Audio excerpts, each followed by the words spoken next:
तो हेलो दोस्तों, मेरा नाम है हाशिम और आपका स्वागत है end of our moon part 1 में। चलिए शुरू करते हैं। तो यहाँ हम तांजिरो को बेहोश देखते हैं जो जलने की स्मेल से एकदम से उठ जाता है।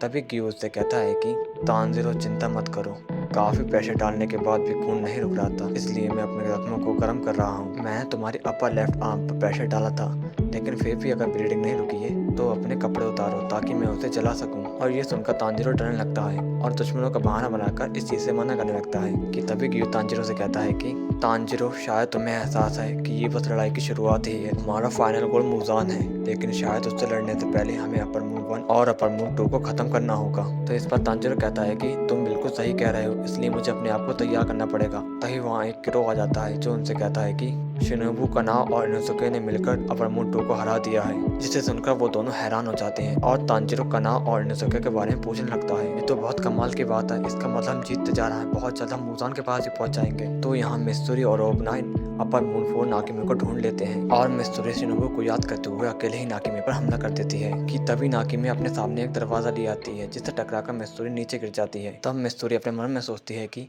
ये तो बहुत ही शर्म की बात है, मैं कितने जोश के साथ आगे बढ़ी थी और अब देखो मेरे साथ क्या हो गया। तो ओबनाई मिस्त्री को बचा लेता है और उससे कहता है कि हमें नहीं पता कि हमारा ओपोनेंट क्या कर सकता है, इसलिए हमें उसे सही से देखना पड़ेगा और उस पर सोच समझ कर ही हमला करना पड़ेगा। तो मिस्त्री इसके लिए हाँ कर देती है। तभी उनके नीचे जमीन खिसक जाती है और वो नीचे गिरने लगते हैं, लेकिन किसी तरह वो कूद कर अपने आप को बचा लेते हैं कि तभी बिल्डिंग ओबनाई पर हमला करने लगती है, जिससे वो खुद को बचा लेता है। और जैसे ही मिस्त्री आगे बढ़ती है वैसे ही एक बिल्डिंग उसे अपनी छत पर ले आकर दूसरी छत से टकराने वाली होती है। तभी मिस्त्री अपनी नीचे वाली बिल्डिंग को तोड़कर बच जाती है और कहती है कि तो तुम अपनी बॉडी की तरह इन बिल्डिंग्स को भी मूव कर सकती हो। पहले तो मैं सरप्राइज हो गई थी, लेकिन अब मुझे सब कुछ समझ में आ गया है। तो मिस्त्री फिर से नाकिमे पर हमला कर देती है, लेकिन नाकिमे फिर से इस बार अपने सामने दरवाजा ले आती है, लेकिन इस बार वो कूद कर बच जाती है। लेकिन दूसरी तरफ खिड़की खुलने से वो उसमें से गिरने लगती है कि तभी ओबनाई नाकिमे पर हमला कर देता है, लेकिन तभी नाकिमे अपनी बिल्डिंग को ऊपर ले जाकर ओबनाई से बच जाती है। ओबनाई अपने मन में सोचता है कि इसकी पावर किसी को मारने जितनी ताकतवर नहीं है, लेकिन इसकी ब्लड डीमन आर्ट काफ़ी इरिटेटिंग है, ये बैटल काफ़ी इरिटेटिंग होने वाली है। तो यहाँ ग्योमे और मोइचिरो मुजान की तरफ बढ़ रहे होते हैं कि तभी एक बिल्डिंग आकर मोइचिरो को ग्योमे से दूर ले जाती है, लेकिन मोइचिरो बिल्डिंग को तोड़ता हुआ सीधे अपर मून 1 के सामने पहुंच जाता है। तभी कोकोशिबा मोइचिरो से कहता है कि आखिरकार तुम यहाँ पर आएगा डीमन हंटर,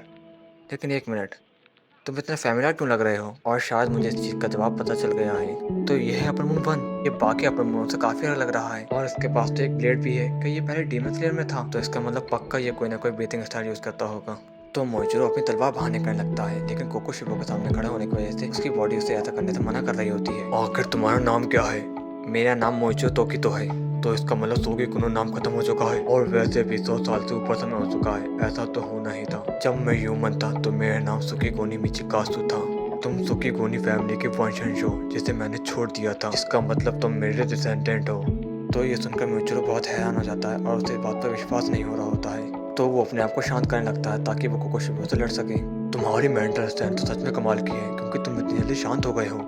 कि तभी मोइचिरो कोकोशिबा पर मिस्ट ब्रीथिंग की सेकंड फॉर्म से हमला कर देता है, लेकिन कोकोशिबा उससे बच जाता है। तब मोइचिरो मिस्ट ब्रीथिंग की फिफ्थ फॉर्म से फिर से कोकोशिबा पर हमला कर देता है, लेकिन इस बार भी कोकोशिबा बच जाता है। तो तुम इस साल में 14 साल के हो गए हो, लेकिन तुम्हारी टेक्निक काफी कमाल की है। तुम्हें तो मुझसे डरना चाहिए, लेकिन तुम फिर भी हिम्मत जुटाकर मुझ पर हमला कर रहे हो। मुझे अपने डिसेंडेंट से यही उम्मीद थी, भले ही तुम मेरे दूर के डिसेंडेंट हो, लेकिन मेरे सेल्स अभी भी तुम्हारे रगों में दौड़ रहे हैं। क्या तुम मजाक कर रहे हो? चाहे मैं तुम्हारा डिसेंडेंट हूँ, पर फिर भी 100 साल से भी ज्यादा समय हो चुका है, मेरी बॉडी के अंदर तुम्हारा कोई भी सेल्स नहीं बचा है। तो मोइचिरो का मार्क एक्टिवेट हो जाता है, तो वो 7th फॉर्म से कोकोशिबा के गले पर हमला कर देता है, जिससे कोकोशिबा फिर बच जाता है। कोकोशिबा को मोइचिरो की ये टेक्निक बहुत पसंद आती है और उसे पता चल जाता है कि ये टेक्निक मोइचिरो ने खुद बनाई है, जिस वजह से वो मोइचिरो को इज्जत देने के लिए अपनी तलवार बाहर निकालने लगता है और अपनी मून ब्रीथिंग की फर्स्ट फॉर्म को यूज करके उसके बाएं हाथ को काट देता है। तो ये मून ब्रीथिंग का इस्तेमाल करता है। मुझे यकीन नहीं हो रहा कि ये एक डीमन होने के बावजूद भी इस टेक्निक का इस्तेमाल कर सकता है, और इसकी स्पीड तो सच में बहुत कमाल की है। तो मोइचिरो अपने कपड़े से खून को रोक लेता है और फिर से कोकोशिबा पर हमला करने लगता है। ये तो बहुत ही कमाल की बात है, ये अपना एक हाथ खोने के बावजूद भी मुझ पर हमला करने आ रहा है। तो मोइचिरो जैसे ही कोकोशिबा के गले पर हमला करता है, तो कोकोशिबा वैसे ही उसकी तलवार पकड़कर उसके शोल्डर के आर पार करके उसे एक पिलर पर टांग देता है। चलो मेरे वंशज, अब तुम एक टीमर बन जाओ ताकि उस बंदे के काम आ सको। तो दोस्तों आज के लिए इतना ही, अब मिलते हैं नेक्स्ट पार्ट में। तब तक के वीडियो को लाइक करना और चैनल को सब्सक्राइब करना ना भूलें। Bye bye.